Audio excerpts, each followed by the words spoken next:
السلام علیکم ورحمۃ اللہ وبرکاتہ۔ امید کرتے ہوں سب خیریت سے ہوں گے۔ اللہ تعالیٰ آپ سب کو صحت اور ایمان کی اچھی حالتوں میں رکھے۔ نحمدہ و نصلی علی رسولہ الکریم، اما بعد، فاعوذ باللہ من الشیطان الرجیم، بسم اللہ الرحمن الرحیم۔ ربی اشرح لی صدری ویسر لی امری واحلل عقدۃ من لسانی یفقہوا قولی۔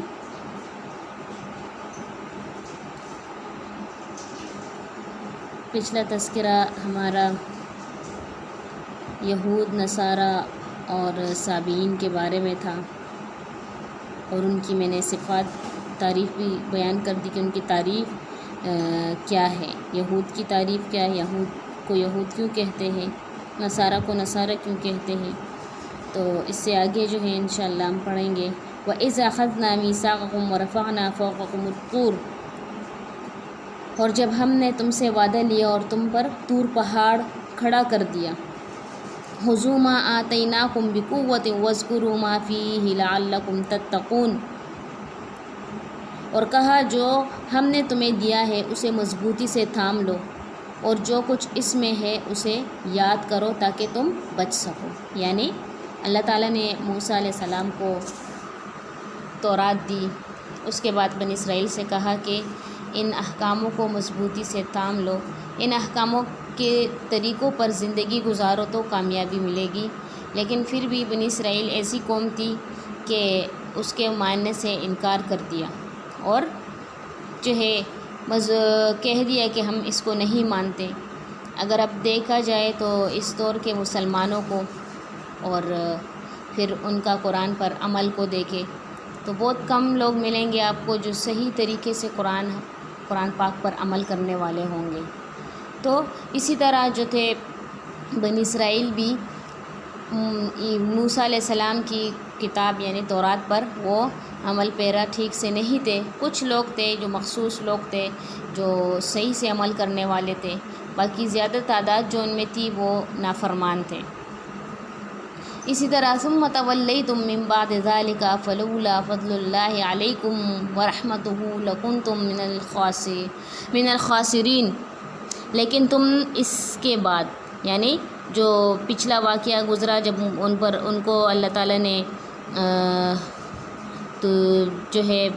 تورات دی، اس کے بعد انہوں نے ان کو ماننے سے انکار کر دیا۔ تو جب انہوں نے ماننے سے انکار کر دیا تو اللہ تعالیٰ نے ان کے اوپر جو طور پہاڑ تھا جہاں پر موسیٰ علیہ السلام کو اللہ نے تورات دی، تو جب ان کو دی گئی وہ تورات، اس کے بعد میں نے پچھلی تفسیر میں آپ لوگوں کو بتایا تھا کہ 70 آدمی بھی آپ وسلم کے حضرت موسیٰ علیہ السلام کے ساتھ گئے تھے۔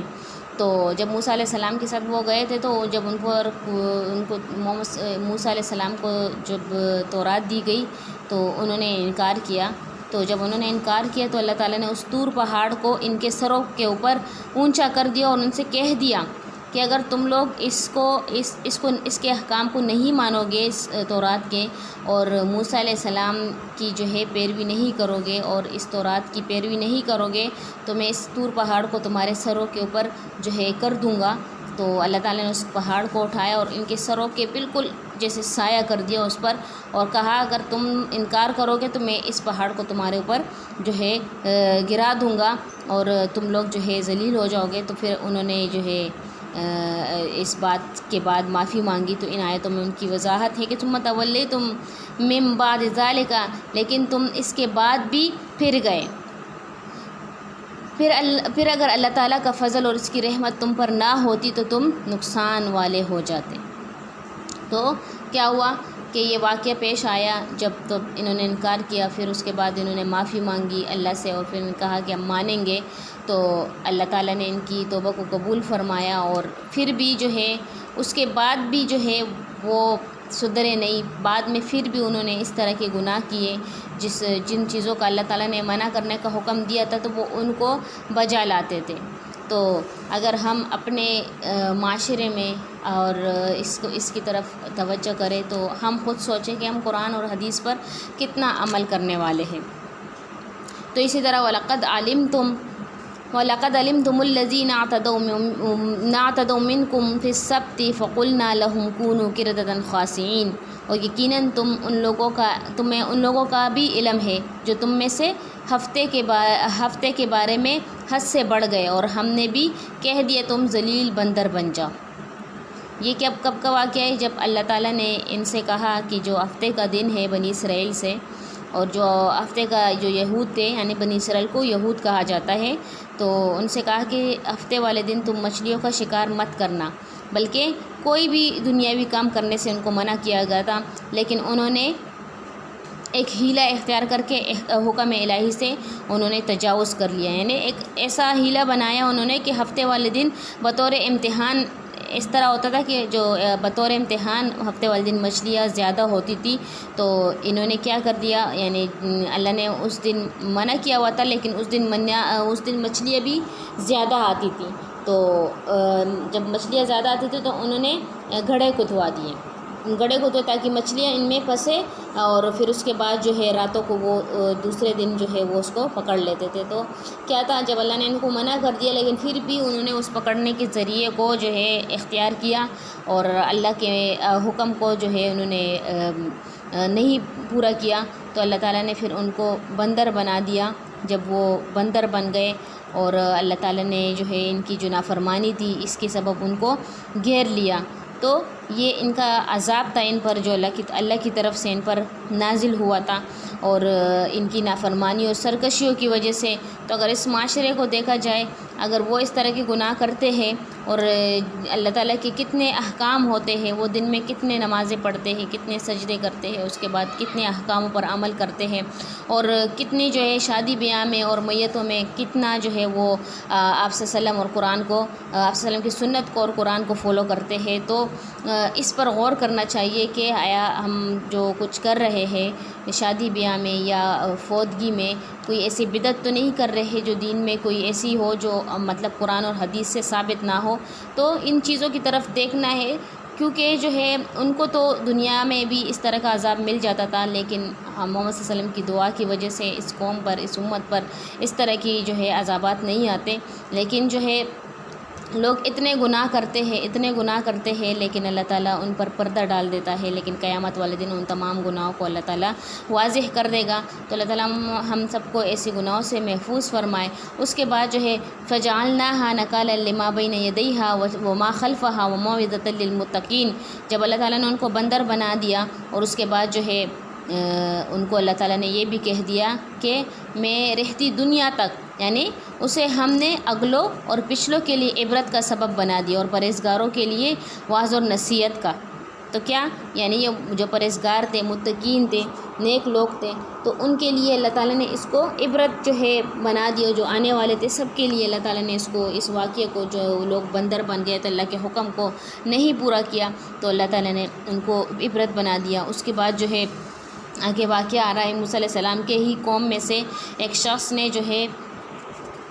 اسی طرح وَإِذْ قَالَ مُوسَىٰ لِقَوْمِهِ إِنَّ اللَّهَ يَأْمُرُكُمْ أَن تَذْبَحُوا بَقَرَةً۔ حضرت موسیٰ علیہ السلام نے جب اپنی قوم سے کہا کہ اللہ تعالیٰ تمہیں ایک گائے ذبح کرنے کا حکم دیتا ہے، تو انہوں نے کیا کہا، قَالُوا أَتَتَّخِذُنَا هُزُوًا قَالَ أَعُوذُ بِاللَّهِ أَنْ أَكُونَ مِنَ الْجَاهِلِينَ۔ یعنی جب موسیٰ علیہ السلام نے ان سے کہا نا کہ اللہ تعالیٰ نے تمہیں ایک گائے ذبح کرنے کا حکم دیا ہے، تو انہوں نے پھر کیا کہا، تو انہوں نے کہا کہ ہم سے مذاق کیوں کرتے ہیں؟ آپ نے جواب دیا کہ میں ایسا جاہل ہونے سے اللہ کی پناہ پکڑتا ہوں۔ یہ واقعہ تب آیا تھا، جب یہ آیتیں تب نازل ہوئی تھی جب بنی اسرائیل میں ایک مالدار شخص تھا جس کی مطلب کوئی اولاد نہیں تھی، اور اس کو اپنے بھتیجے نے قتل کر دیا۔ تو جب اس کو بھتیجے نے قتل کر دیا تو رات کے وقت وہ کسی آدمی کے گھر کے سامنے اس کی لاش کو ڈال دیا، تو اس کی وہ لالچ تھی کہ چلو اس کو جو ہے اس کا جو مال ہوگا وہ میرے حصے میں آ جائے گا، تو اس وجہ سے جو ہے وہ اس نے اس کو جب قتل کیا تو لڑائی جھگڑے شروع ہو گئے بنی اسرائیل میں، کس نے کہا اس نے قتل کیا، کس نے کہا اس نے قتل کیا ہے۔ آخرکار وہ اپنا فیصلہ موسیٰ علیہ السلام کے پاس لے گئے اور موسیٰ علیہ السلام سے کہا کہ ہمارے لیے فیصلہ فرما دیجئے اور جو ہے ہمارے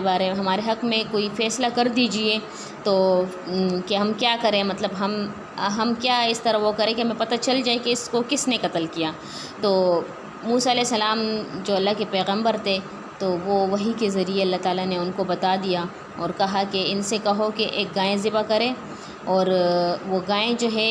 ذبح کرنے کے بعد اس کا جو ایک ٹکڑا ہوگا گوشت کا، تو وہ اس جو میت ہے، مردہ ہے، اس کے اوپر مارو تو وہ زندہ ہو جائے گا، کیونکہ یہ انبیاء کی شان تھی۔ وہ کوئی ایک بندہ دنیا میں ایسا نہیں کر سکتا، اور نہ کسی بندے کے اندر یہ صلاحیت ہے کہ وہ کسی کو زندہ کرے، تو یہ اللہ تعالیٰ کی شان تھی۔ اور انبیاء نے جو ہے، اللہ تعالیٰ نے انبیاء کے ذریعے جو ہے یہ کام سر انجام دیے، جو معجزے بھی تھے اور لوگوں کے لیے عبرت بھی۔ تو اس کے بعد جب وہ زندہ ہوا، اور زندہ ہونے کے بعد پھر اس نے کہہ دیا کہ مجھے میرے بھتیجے نے قتل کیا، تو معاملہ اسی وقت جو ہے وہ ہوا۔ اس کے بعد جو مزید واقعے آئیں گے کہ وہ آگے انہوں نے کیا کہا، بنی اسرائیل نے کہا کہ جو ہے ہماری جو ہے مطلب اللہ نے کہا کہ ایک گائے ذبح کرو، تو یہ سوالات کرنا شروع کر دیے انہوں نے، بہت سے سوال، کس طرح گائے ہو، کیسا اس کا رنگ ہو، تو وہ انشاءاللہ ہم اس کا تذکرہ مزید اور بھی زیادہ ہے تو وہ ہم انشاءاللہ کل پڑھیں گے۔ تو ابھی کے لیے ہمارا اتنا ہی ہے۔ واخر دعوانا ان الحمدللہ رب العالمین۔ السلام علیکم ورحمۃ اللہ وبرکاتہ۔